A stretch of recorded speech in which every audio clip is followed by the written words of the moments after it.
La verdad está enterrada bajo piedras más antiguas que la propia fe. En 1118, 9 caballeros juraron proteger a los peregrinos en la Tierra Santa. Su verdadera misión, sin embargo, comenzó cuando excavaron bajo el Templo de Salomón. Lo que encontraron nunca debió ser descubierto. Durante 2 siglos, los caballeros templarios acumularon un poder sin precedentes. Banqueros de reyes, arquitectos de catedrales, guerreros bendecidos por el Papa. Pero en la madrugada del viernes 13 de octubre de 1307, todo cambió. En una sola noche, miles fueron arrestados, torturados, quemados. ¿El crimen? Guardar un secreto tan poderoso que la Iglesia estaba dispuesta a borrar una orden entera para silenciarlo. Los pergaminos hablan de un pacto de sangre, de una verdad sobre Jerusalén que desafía 15 siglos de doctrina, de manuscritos tan peligrosos que sus guardianes preferían la hoguera antes que revelarlos.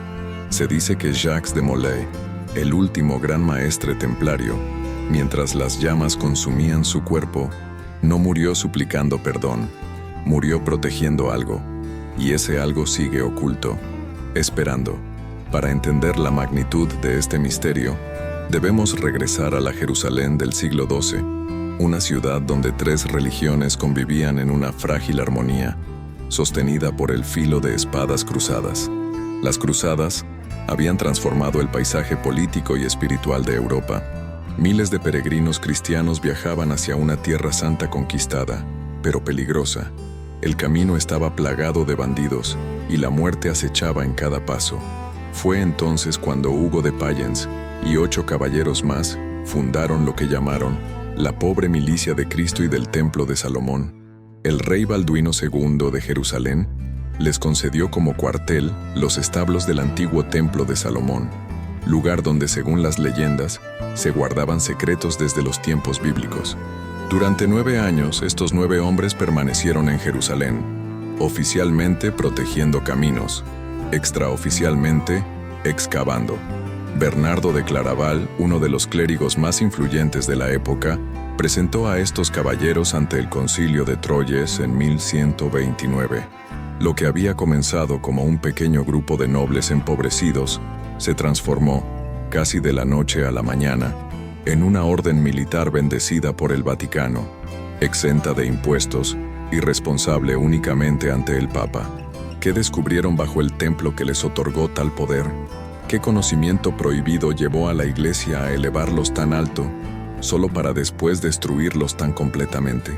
Los manuscritos que sobrevivieron a las purgas hablan de un pacto entre los primeros templarios y guardianes más antiguos de Jerusalén, un pacto sellado con sangre y juramento, que los obligaba a proteger no solo la ciudad física, sino una verdad sobre sus orígenes que contradecía las enseñanzas oficiales de Roma. Durante casi 2 siglos, los templarios operaron en una contradicción fascinante. Públicamente, eran los defensores armados de la fe cristiana, monjes guerreros que combinaban la devoción espiritual con la ferocidad en batalla. En privado, custodiaban conocimientos que habrían sido considerados heréticos por las mismas autoridades que los apoyaban.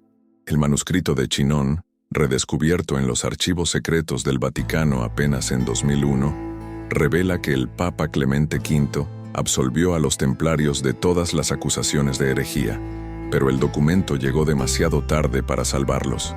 ¿Por qué un papa absolvería en secreto a una orden que públicamente condenaba? ¿Qué presiones enfrentaba Clemente que le impedían proclamar la inocencia de los caballeros? Las excavaciones bajo el Templo de Salomón no fueron casuales.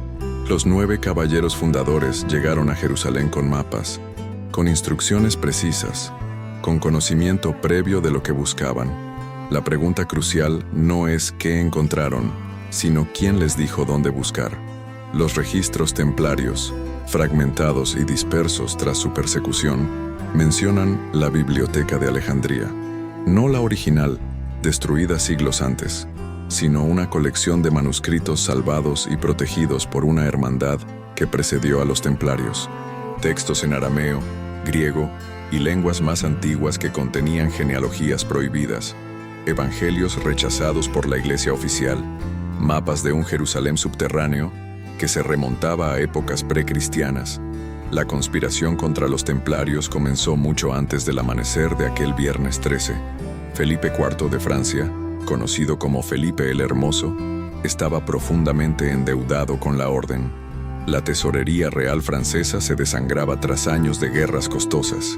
Los templarios, mientras tanto, habían perfeccionado un sistema bancario que anticipaba por siglos a la banca moderna.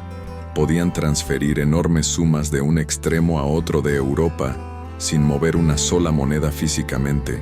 Su riqueza era inconmensurable, su influencia incalculable.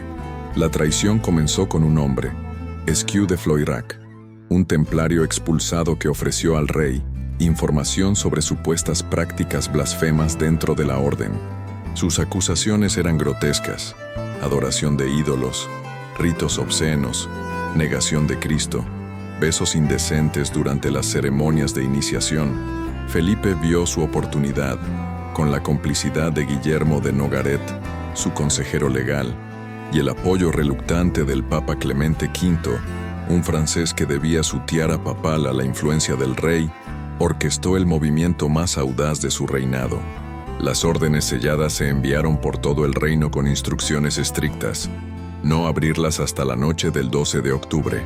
Al amanecer del día 13, los agentes del rey arrestaron simultáneamente a todos los templarios en Francia. La sincronización fue impecable. La mayoría fueron capturados mientras dormían, sin posibilidad de resistencia. Lo que siguió fue una campaña de terror sistemático. Los métodos de interrogación utilizados contra los templarios establecerían el estándar para la futura Inquisición. Torturas que no dejaban marcas visibles, privación de sueño, manipulación psicológica, confesiones firmadas bajo amenaza de muerte. Jacques de Molay, el último gran maestre, confesó tras días de tormento. Luego se retractó cuando tuvo oportunidad de hablar ante un tribunal eclesiástico. Volvió a confesar cuando lo devolvieron a los instrumentos de tortura. Este patrón de confesión y retractación se repetiría a lo largo de 7 años de cautiverio. ¿Pero qué buscaban realmente los inquisidores? Las preguntas durante los interrogatorios revelan un patrón inquietante. Más allá de las acusaciones públicas de sodomía y herejía, los interrogadores insistían obsesivamente en ciertos temas. ¿Qué documentos trajeron de Tierra Santa? ¿Qué encontraron bajo el templo? ¿Qué sabían sobre los orígenes de Jerusalén que contradecía las enseñanzas de la Iglesia? Un documento particularmente revelador, conocido como el Pergamino de Chinon, contiene testimonios de templarios que hablan de conocimientos antiguos sobre la verdadera naturaleza de Cristo y genealogías que se remontan más allá de David. Mencionan un evangelio más antiguo que los 4 canónicos y mapas de cámaras selladas bajo la ciudad sagrada. Los templarios habían desarrollado un sistema de comunicación codificado siglos antes que cualquier servicio de inteligencia moderno. Sus construcciones, iglesias circulares, fortalezas, incluso simples granjas, contenían mensajes arquitectónicos legibles solo para los iniciados. La propia estructura de sus edificios era un lenguaje silencioso. Mientras la persecución se extendía desde Francia hacia Inglaterra, España, Portugal e Italia, algo extraordinario ocurrió. La flota templaria, decenas de naves que constituían una de las armadas más poderosas del Mediterráneo, desapareció por completo. No hay registros de capturas, naufragios o rendiciones. Simplemente dejaron de existir en los registros históricos. Lo mismo sucedió con el legendario tesoro templario. Cuando los agentes del rey irrumpieron en el cuartel general parisino de la orden, las bóvedas estaban vacías. No había oro, ni plata, ni los cofres de documentos que se sabía guardaban allí. ¿Fueron advertidos? ¿Existía un plan de contingencia para este escenario catastrófico? La traición a los templarios fue total. La misma iglesia que los había elevado ahora los condenaba. Los mismos reyes que dependieron de su protección y financiamiento ahora confiscaban sus propiedades. La orden oficial fue disuelta por decreto papal en 1312. El 18 de marzo de 1314, Jacques de Molay y Geoffroy de Charnay fueron quemados vivos en una pequeña isla del Sena, frente a la Catedral de Notre Dame. Las crónicas de la época relatan que de Molay, mientras las llamas consumían su cuerpo, pronunció una maldición sobre el rey Felipe y el Papa Clemente, citándolos a ambos ante el tribunal de Dios antes de que acabara el año. Curiosamente, tanto el rey como el Papa murieron dentro de los meses siguientes.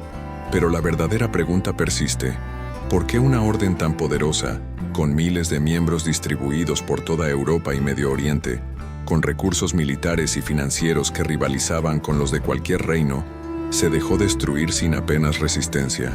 ¿Por qué los templarios, maestros estrategas en el campo de batalla, parecieron aceptar su destino con una pasividad casi calculada? Y si la persecución, lejos de ser el fin de la orden, fue en realidad una cortina de humo, un sacrificio deliberado de la estructura visible para proteger algo mucho más valioso: los manuscritos y el conocimiento que habían jurado defender. El rastro de los templarios no terminó en las hogueras de la Inquisición. Como agua que encuentra nuevos cauces tras encontrar un obstáculo, la orden simplemente cambió de forma, fluyendo por canales subterráneos de la historia. En Portugal, la Orden del Temple no fue disuelta, sino renombrada Orden de Cristo. Mismos caballeros, mismas propiedades, misma estructura interna, diferente nombre. Bajo esta nueva identidad, financiarían un siglo después las exploraciones marítimas que cambiarían el mapa del mundo.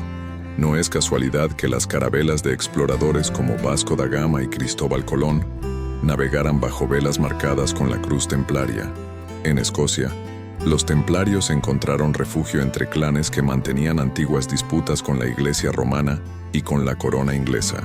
La batalla de Bannockburn en 1314, donde una fuerza escocesa muy inferior derrotó inexplicablemente al poderoso ejército inglés, coincidió con la llegada de caballeros templarios exiliados. Las crónicas hablan de una misteriosa caballería que apareció en el momento crítico de la batalla, provocando el pánico entre las filas inglesas. La capilla de Roslin, construida en el siglo XV por William Sinclair, está repleta de simbolismo templario y masónico.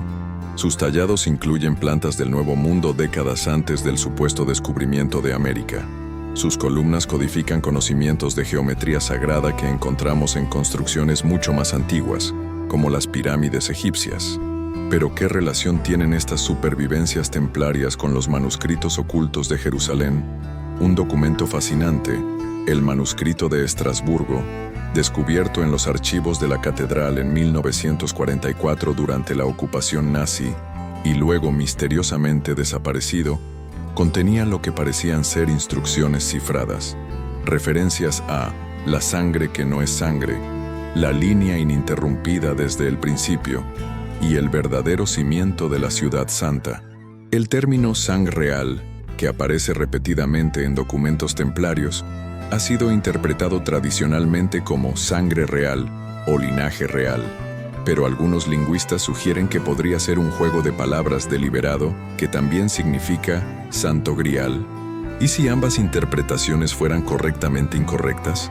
Si el verdadero significado fuera otro, comprensible solo para quienes poseían claves de interpretación adicionales.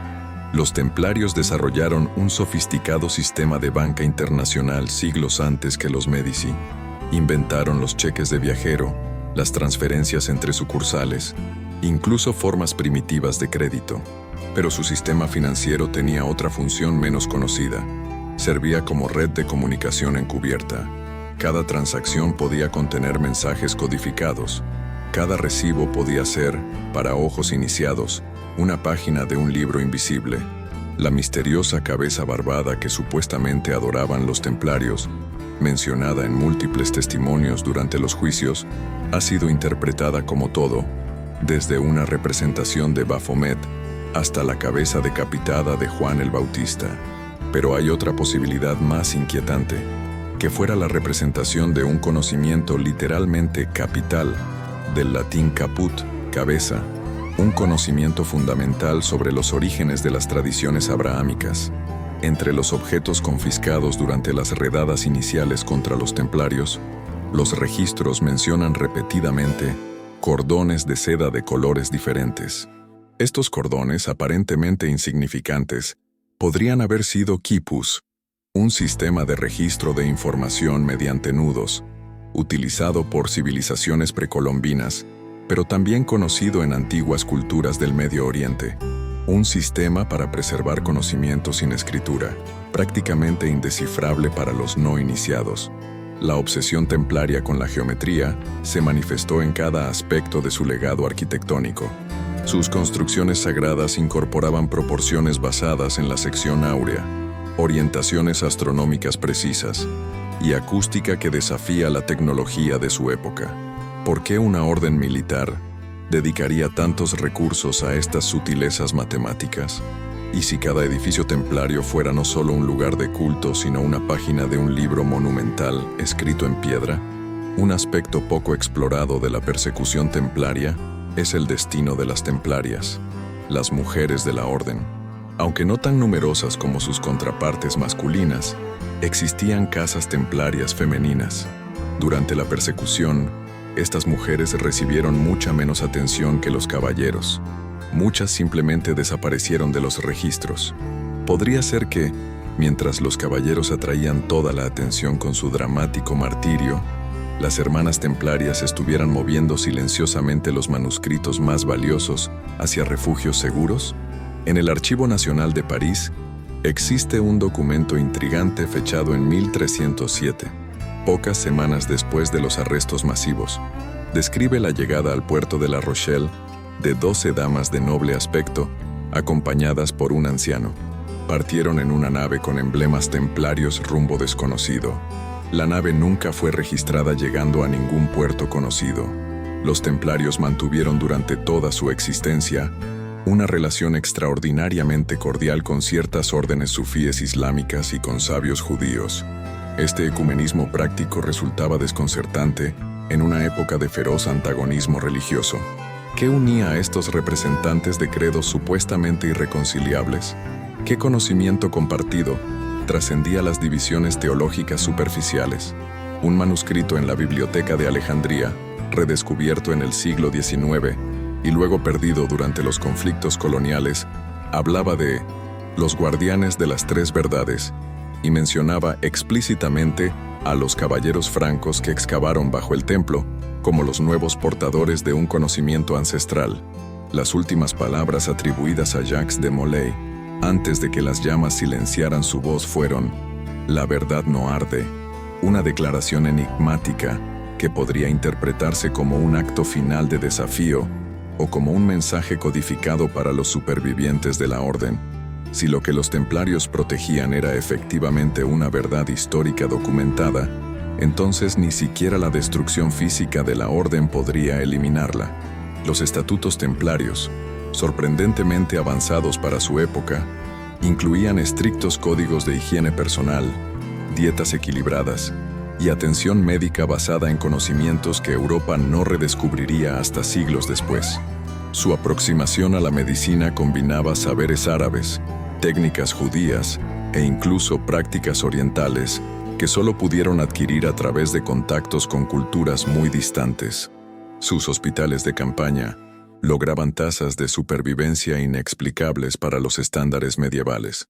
Un libro de horas templario, preservado en la Biblioteca Nacional de España, contiene ilustraciones marginales microscópicas visibles solo con lentes de aumento. Estas imágenes muestran lo que parecen ser estructuras arquitectónicas subterráneas, mapas estelares y diagramas anatómicos de asombrosa precisión, arte decorativo o información técnica disfrazada de ornamentación. Otro aspecto fascinante del conocimiento templario era su dominio de la acústica. Las iglesias templarias, especialmente las de planta circular, poseen propiedades acústicas que permiten fenómenos sonoros específicos, puntos donde un susurro puede escucharse perfectamente a gran distancia, resonancias que se producen solo en determinadas fechas astronómicas, efectos armónicos que inducen estados alterados de conciencia. La ciencia moderna apenas comienza a comprender los principios físicos detrás de estos efectos que los templarios dominaban empíricamente. Los interrogadores de la Inquisición reportaron una extraña constancia en las confesiones templarias, obtenidas bajo tortura.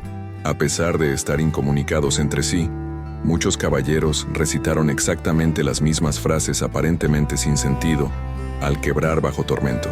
Frases como "el pilar sostiene lo que no puede verse" o "tres guardan, uno revela" aparecen en transcripciones de interrogatorios realizados a cientos de kilómetros de distancia. ¿Coincidencia?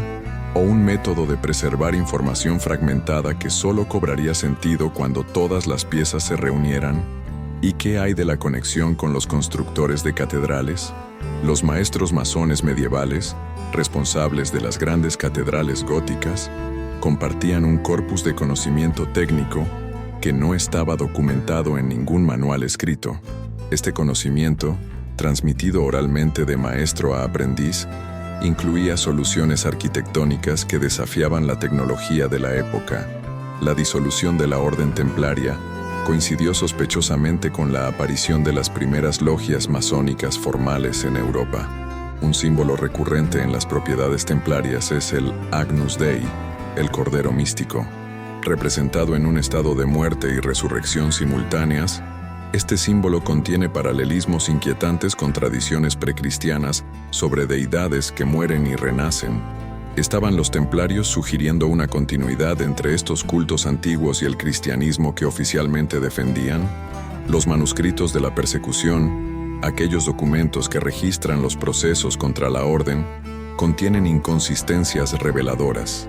Ciertos testimonios fueron sistemáticamente omitidos de los registros oficiales. Páginas enteras fueron arrancadas de los cuadernos de los escribas. La censura evidente en estos documentos nos dice, por sus silencios, tanto como por sus palabras, qué temas eran demasiado sensibles incluso para ser registrados como herejías. El verdadero legado templario no estaba en su oro, ni en sus fortalezas, ni siquiera en su poder político.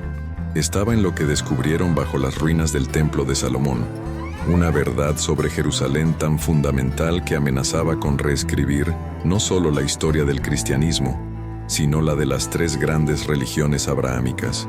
Los manuscritos que sobrevivieron en archivos secretos de Escocia, Portugal y el Vaticano mismo, una vez descifrados utilizando las claves arquitectónicas preservadas en las iglesias templarias, revelan una asombrosa conspiración histórica.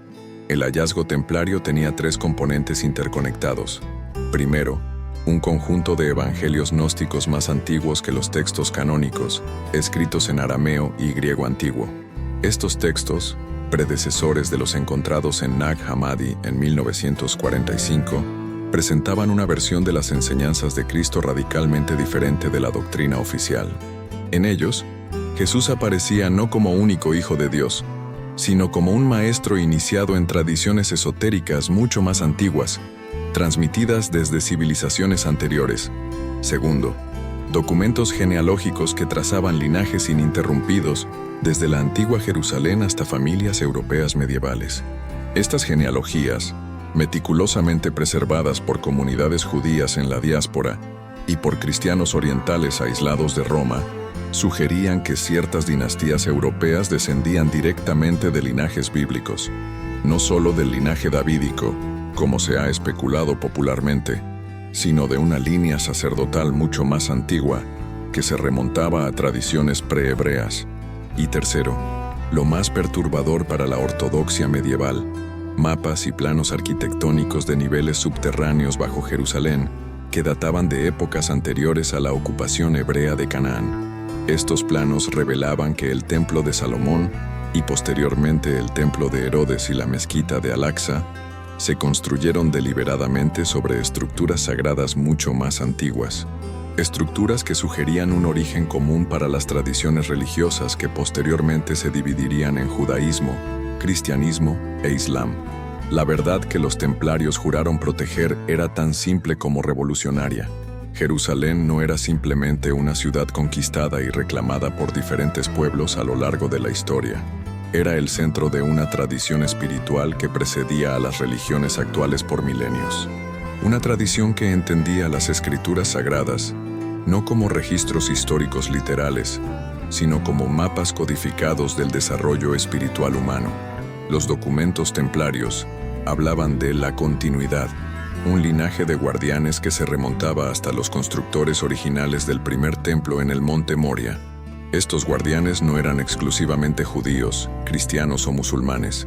Pertenecían a una tradición que trascendía estas categorizaciones posteriores. Los templarios, al excavar bajo las ruinas del templo, no descubrieron esta tradición por casualidad. Fueron guiados hasta ella por los últimos representantes de esta antigua línea de custodios. El pacto que los 9 caballeros originales sellaron en Jerusalén no fue con autoridades políticas ni religiosas de su tiempo, sino con estos guardianes ancestrales. Un pacto para preservar y proteger un conocimiento que, en manos equivocadas, podría ser usado para manipular la fe de millones o, peor aún, perderse para siempre.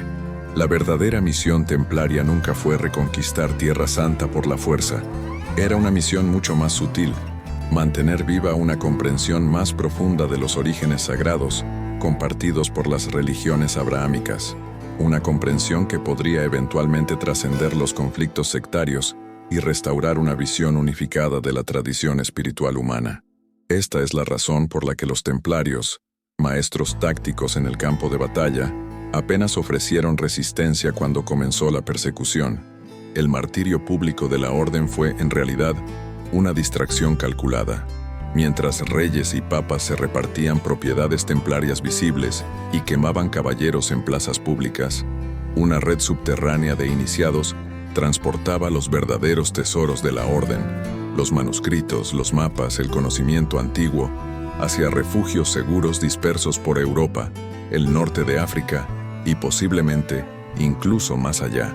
Los códigos arquitectónicos en iglesias templarias, las marcas en piedras de catedrales góticas, incluso ciertos patrones en el arte religioso medieval, constituían un sistema de navegación para futuros buscadores, un mapa fragmentado cuyas piezas estaban dispersas a la vista de todos, pero solo legible para quienes poseían las claves de interpretación. Jacques de Molay y los otros líderes templarios que enfrentaron la hoguera no murieron para proteger riquezas materiales ni privilegios políticos. Murieron custodiando el secreto de donde se habían refugiado los verdaderos guardianes de la tradición. Su silencio bajo tortura no fue solo heroísmo personal, fue el cumplimiento final de un juramento que trascendía sus vidas individuales. La gran ironía histórica es que la persecución, lejos de destruir el legado templario, aseguró su supervivencia en una forma mucho más resistente, fragmentada, codificada, dispersa entre múltiples linajes y tradiciones, imposible de erradicar mediante la eliminación de cualquier grupo específico.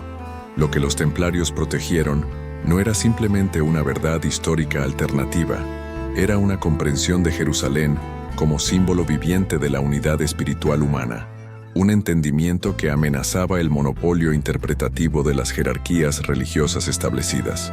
Los manuscritos de la persecución, aquellos documentos que registran los últimos días de la orden visible, contienen, para quienes saben leer entre líneas, las pistas de esta transformación deliberada. La aparente derrota templaria fue, en realidad, el cumplimiento más perfecto de su misión: proteger a cualquier costo la verdad sagrada sobre Jerusalén. Si seguimos los hilos de esta historia hasta nuestros días, vemos que el legado templario nunca realmente desapareció. Se transformó, adaptándose a cada era, preservando su esencia mientras cambiaba sus formas externas. La masonería medieval, que posteriormente evolucionaría hacia la francmasonería moderna, incorporó símbolos, rituales y enseñanzas de clara raíz templaria. Los Rosacruces del siglo XVII, la Sociedad Teosófica del XIX, incluso ciertos movimientos artísticos y arquitectónicos contemporáneos, todos llevan fragmentos del mosaico templario, a veces sin ser plenamente conscientes de ello. La historia de los templarios nos enseña una lección profunda sobre cómo sobrevive el conocimiento en tiempos de persecución, no mediante confrontación directa contra poderes abrumadoramente superiores, sino a través de adaptación, fragmentación deliberada y transmisión por canales inesperados. Los manuscritos no sobrevivieron intactos en una única biblioteca secreta. Sus contenidos fueron dispersados, codificados en arquitectura, rituales, tradiciones orales, incluso en patrones musicales y obras de arte. Jerusalén misma, la ciudad por la que los templarios sacrificaron tanto, sigue siendo hoy un microcosmos de las divisiones y conflictos que caracterizan nuestra era. Judíos, cristianos y musulmanes continúan reclamando exclusividad sobre espacios sagrados compartidos. Las excavaciones arqueológicas bajo la ciudad revelan continuamente estratos de civilizaciones anteriores, confirmando la intuición templaria de que la santidad del lugar trasciende cualquier tradición religiosa específica. ¿Qué significaría para nuestro mundo moderno, tan fragmentado por divisiones sectarias, redescubrir la visión templaria de una tradición espiritual unificada? ¿Cómo cambiaría nuestra comprensión de los conflictos contemporáneos, especialmente en Oriente Medio, reconocer que las religiones que se enfrentan hoy comparten raíces mucho más antiguas y profundas de lo que sus adherentes reconocen? Los archivos secretos del Vaticano, parcialmente abiertos a investigadores en las últimas décadas, continúan revelando documentos que arrojan nueva luz sobre la supresión templaria. El pergamino de Chinon, que oficialmente absolvió a los líderes templarios de los cargos de herejía, permaneció oculto durante 700 años. ¿Qué otros documentos aguardan aún su redescubrimiento? ¿Qué otras piezas del rompecabezas templario permanecen ocultas a plena vista? Las tradiciones esotéricas que sobrevivieron a la persecución templaria comparten ciertas características distintivas. Una aproximación universal a la espiritualidad que trasciende divisiones sectarias, un enfoque en conocimiento experiencial directo más que en dogma, un uso sofisticado de símbolos y alegorías, y una comprensión de los textos sagrados como mapas del desarrollo espiritual humano más que como registros históricos literales. El verdadero tesoro templario, por tanto, no era material sino intelectual y espiritual, una comprensión de la historia sagrada que unificaba en lugar de dividir, que contextualizaba las tradiciones religiosas específicas dentro de un marco más amplio de evolución espiritual humana. Un conocimiento que, en el clima religioso de la Europa medieval, resultaba tan amenazador para las estructuras de poder establecidas que justificaba la destrucción de una orden entera. La eliminación de los templarios visibles no fue el fin de su misión, sino la semilla de su expansión más amplia y duradera, como una planta que, al ser cortada, esparce sus semillas al viento. La orden dispersó su legado en formas que aseguraban su supervivencia a largo plazo. Este patrón de muerte y renacimiento, tan central en la simbología templaria, se manifestó en la historia misma de la orden. Los actuales guardianes de este legado no se identifican necesariamente como templarios. Operan desde universidades, centros de investigación, archivos históricos, incluso desde dentro de las estructuras religiosas convencionales. Su trabajo conjunto, a menudo sin coordinación consciente entre sí, continúa desenterrando piezas del rompecabezas templario y reintegrándolas en una imagen coherente. Quizás la lección final de la historia templaria sea esta: ninguna verdad puede ser permanentemente suprimida si es lo suficientemente importante. Ninguna persecución, por más violenta y sistemática que sea, puede erradicar completamente un conocimiento que responde a una necesidad humana fundamental. La verdad que los templarios defendieron, la unidad esencial de las tradiciones espirituales humanas, continúa resurgiendo en cada generación, adoptando nuevas formas pero manteniendo su esencia inalterada. El legado templario nos recuerda que, incluso en épocas de aparente oscurantismo y conflicto sectario, existen siempre corrientes subterráneas de comprensión más profunda, guardadas por quienes valoran la verdad por encima de la ortodoxia y la unidad esencial por encima de las divisiones superficiales. La historia de los templarios continúa desenvolviéndose ante nuestros ojos.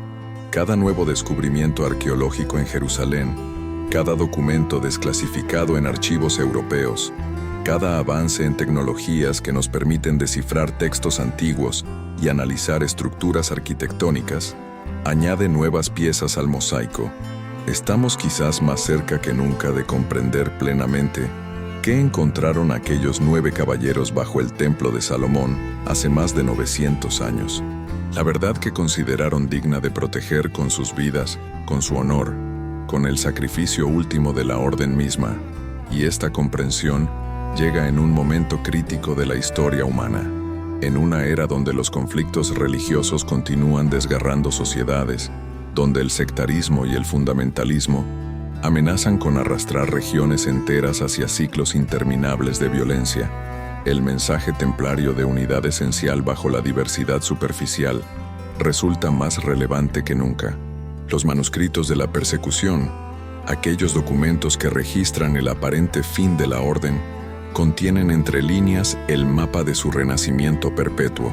Si sabemos leerlos correctamente, nos muestran no solo lo que sucedió en el pasado, sino lo que podría ser posible en el futuro. ¿Y si el Vaticano aún guarda secretos templarios en sus archivos más restringidos?